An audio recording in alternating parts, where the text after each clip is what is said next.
जय हिंद दोस्तों, स्वागत है आप सभी का एक और नई वीडियो में। दोस्तों आज की इस वीडियो में हम लोग पशुपालन के कुछ इंपॉर्टेंट क्वेश्चन देखने वाले हैं जो 12th बोर्ड परीक्षा में जो है हर बार पूछे जाते हैं। तो वीडियो को लास्ट तक जरूर देखना। तो चलिए आज की वीडियो शुरू करते हैं।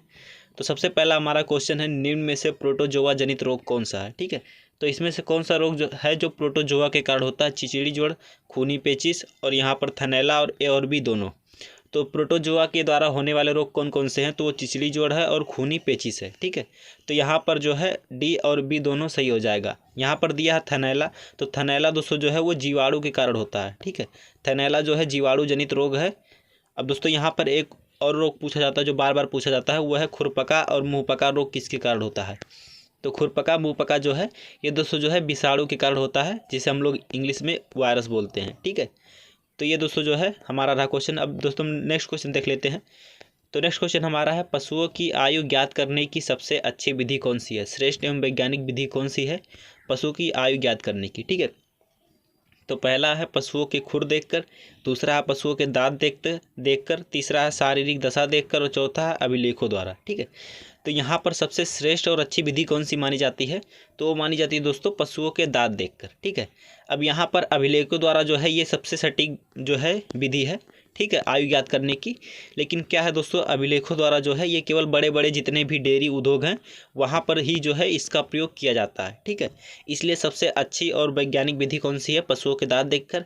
खुर के द्वारा उतना अंदाज़ा नहीं लगाया जा सकता है, क्योंकि कभी कभी जो है अधिक उम्र वाले पशु के खुर भी जो है खेतों में काम करने की वजह से चिकने होते हैं, इसलिए इसमें जो सटीक अंदाज़ा नहीं लगता है।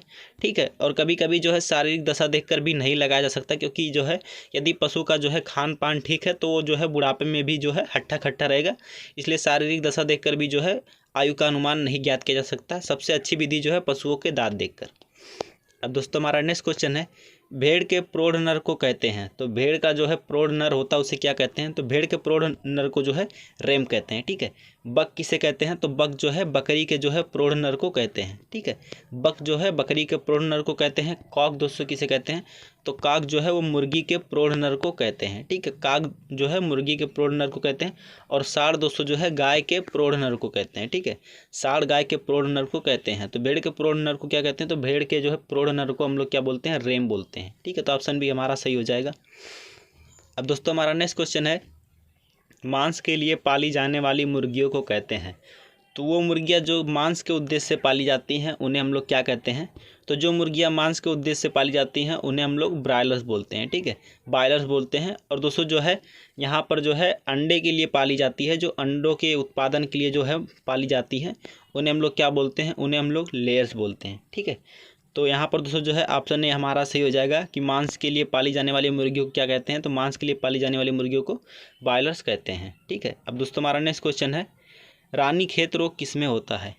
ठीक है, किससे होता है यहाँ पर पूछा है, तो रानीखेत रोग जो है मुर्गियों में लगता है। ठीक है, ये किसके कारण होता है, तो ये वायरस के कारण होता है। ठीक है, एक दोस्तों हमारा होता है पैरामिक्सो विषाणु, एक हमारा होता है पैरामिक्सो विषाणु, जिसके कारण जो है मुर्गियों में जो है रानीखेत होता है, जिससे क्या होता है मुर्गियों के पैरों और जो है शरीर में जो है लकवा मार देता है। ठीक है, अब दोस्तों हमारा नेक्स्ट क्वेश्चन है, केंद्रीय भैंस अनुसंधान संस्थान है। तो केंद्रीय भैंस अनुसंधान संस्थान कहाँ पर स्थित है, तो केंद्रीय भैंस अनुसंधान संस्थान जो हमारा है हिसार हरियाणा में स्थित है।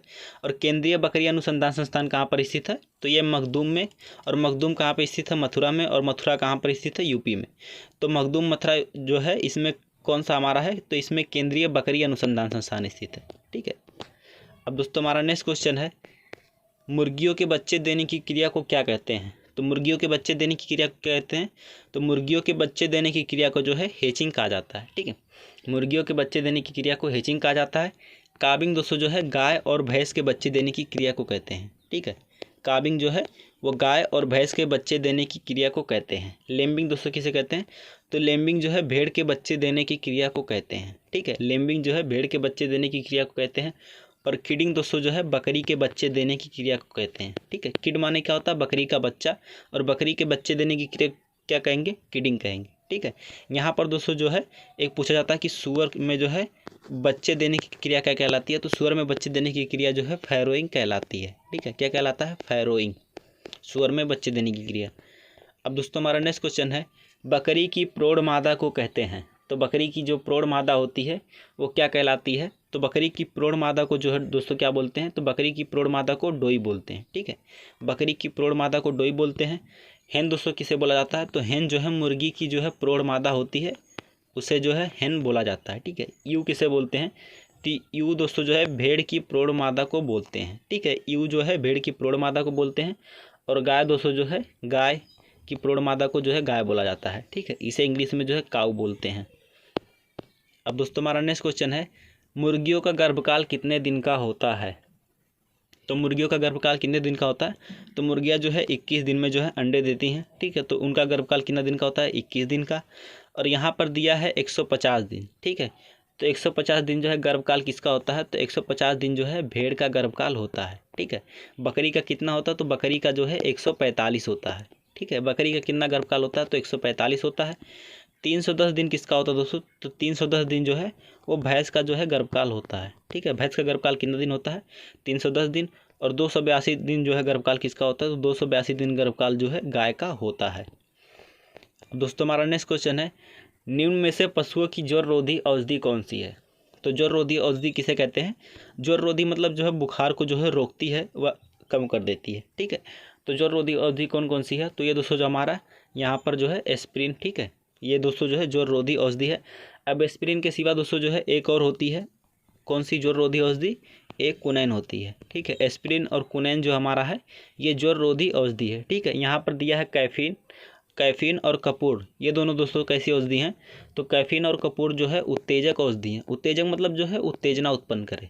ठीक है, तो कैफीन और कपूर हमारी कैसी औषधि हैं, कैफीन और कपूर हमारी जो है उत्तेजक औषधि हैं। मैक्सल्फ कैसा है, तो मैक्सल्फ दोस्तों जो है रेचक या विरेचक औषधि है। ठीक है, मैक्सल्फ रेचक और विरेचक औषधि है, जो किसके काम आती है, जो दस्त लगाने के काम आती है पशुओं में। ठीक है, तो मैक्सल्फ जो है रेचक और विरेचक औषधि है। कैफीन और कपूर हमारा उत्तेजक औषधि हो गया। और एस्प्रिन और कुनैन दोस्तों जो है ज्वर रोधी औषधि। ठीक है, ये क्वेश्चन जो है आपका क्लियर हो गया होगा। अब दोस्तों नेक्स्ट क्वेश्चन हमारा है, हे में नमी की मात्रा होती है। तो हे में दोस्तों कितना % जो है नमी पाया जाता है, तो सबसे पहले हम लोग जान लेते हैं हे किसे कहते हैं। तो देखिए हे दोस्तों जो है सूखा हुआ चारा होता है। जब चारे को इस तरह से सुखाते हैं कि जो है उसकी नमी ही केवल जाए, उसके जो है पोषक तत्व जो है नष्ट ना हो। ठीक है, उसका जो है नमी चला जाए और उसका जो है पोषक तत्व नष्ट ना हो, तो जो है उसे हे बोलते हैं। सबसे अच्छा जो है हे किसका बनता है, तो हे दोस्तों जो है बरसीम का सबसे अच्छा बनता है। ठीक है, तो यहाँ पर पूछा है हे में नमी कितना % होता है, तो हे में नमी दोस्तों जो है 15% से कम होना चाहिए। ठीक है, तो हमारा ए सही माना जाएगा 15%। हे में नमी जो है 15% से कम होना चाहिए। ठीक है, अब यहीं पे क्वेश्चन पूछ लेता है कि हे में शुष्क पदार्थ कितने पाए जाते हैं। ठीक है, तो हे में नमी तो 15% से कम होनी चाहिए। अगर पूछे हे में शुष्क पदार्थ, तो हे में शुष्क पदार्थ दोस्तों जो है 80 से 85% होना चाहिए। ठीक है, हे में 80 से 85% शुष्क पदार्थ होना चाहिए और नमी दोस्तों जो है 15% से कम होना चाहिए। अब दोस्तों हमारा नेक्स्ट क्वेश्चन है, सबसे अच्छा साइलेज बनाया जाता है। ठीक है, तो अब यहाँ पे पहले है पूछा गया था, अब साइलेज, तो साइलेज किसे कहते हैं दोस्तों, तो साइलेज दोस्तों जो है एक हरा संरक्षित चारा होता है, जिसे क्या करते हैं, जिसे जो है यहाँ पर दुग्धावस्था में काट कर जो है छोटे छोटे गड्ढों में जो है उसे इस प्रकार संरक्षित करते हैं कि जो है उसमें जो है किसी प्रकार का दुर्गंध ना आए और उसके जो है पोषक तत्व नष्ट ना हो। ठीक है, तो इसे गड्ढों में जो है काट कर संरक्षित कर दिया जाता है। ठीक है, ताकि जब जो है चारे की उपलब्धता ना हो तब इसका जो है साइलेज का प्रयोग किया जाए। ठीक है, तो यहाँ पर क्वेश्चन पूछा है कि जो है साइलेज जो है सबसे अच्छा साइलेज किसका बनता है, तो सबसे अच्छा साइलेज जो है मक्का का बनता है। ठीक है, सबसे अच्छा साइलेज किसका बनाया जाता है, तो सबसे अच्छा साइलेज जो है दोस्तों मक्का का बनता है। अब दोस्तों हमारा नेक्स्ट क्वेश्चन है, निम्न में से विषाणु जनित रोग कौन कौन से हैं। ठीक है, तो यहाँ पर विषाणु जनित रोग कौन सा है, खुरपका, मुंहपका, मोरेक्स, पशु प्लेग सभी। ठीक है, तो यहाँ पर दोस्तों जो है विषाणु जनित रोग जो है ये सभी हमारे हो गए। ठीक है, खुरपका मुंहपका ये भी दोस्तों जो है विषाणु जनित रोग है। मोरेक्स भी हमारा विषाणु जनित रोग है। और पशु प्लेग दोस्तों जो है इसे हम लोग कैटल प्लेग भी बोलते हैं। ठीक है, तो ये सभी दोस्तों जो हैं ये सभी जो है विषाणु के द्वारा होने वाले रोग हैं। स्पेशली खुरपका मुंहपका दोस्तों जो है हर बार पेपर में रिपीट होता रहता है। ठीक है, तो इसके बारे में जो है आप डिटेल से पढ़ लीजिएगा। ठीक है, अब दोस्तों यहाँ पर जो है हमारा वीडियो यहाँ पर समाप्त होता है। ठीक है, अगर आपको किसी चीज़ को लेकर जो है डाउट है नीचे, तो कमेंट बॉक्स में आप कमेंट कर सकते हैं। और दोस्तों जो है मैंने पशुपालन से रिलेटेड जो है बहुत सारी वीडियो बनाई है। ठीक है, आप प्लेलिस्ट चेक कर सकते हैं। 12th इंपॉर्टेंट पेपर्स के ऊपर मैंने जो है प्लेलिस्ट बना दिया है, तो आप जो है प्लेलिस्ट देख सकते हैं। और यहाँ पर दोस्तों जो है मैंने जो है कम्पिटिटिव एग्जाम के लिए जो है जैसे यूपी कैडेट हो गया हमारा, ICR BHU, उसके लिए भी जो है पशुपालन और भी अन्य जो है 12th के एग्ज़ाम के जो है बोर्ड पेपर होते हैं, सभी के ऊपर मैंने वीडियो बनाया है, तो आप प्लेलिस्ट को ज़रूर चेक करिएगा। ठीक है, तो मिलते हैं अगली नेक्स्ट वीडियो में, तब तक के लिए जय हिंद, जय भारत।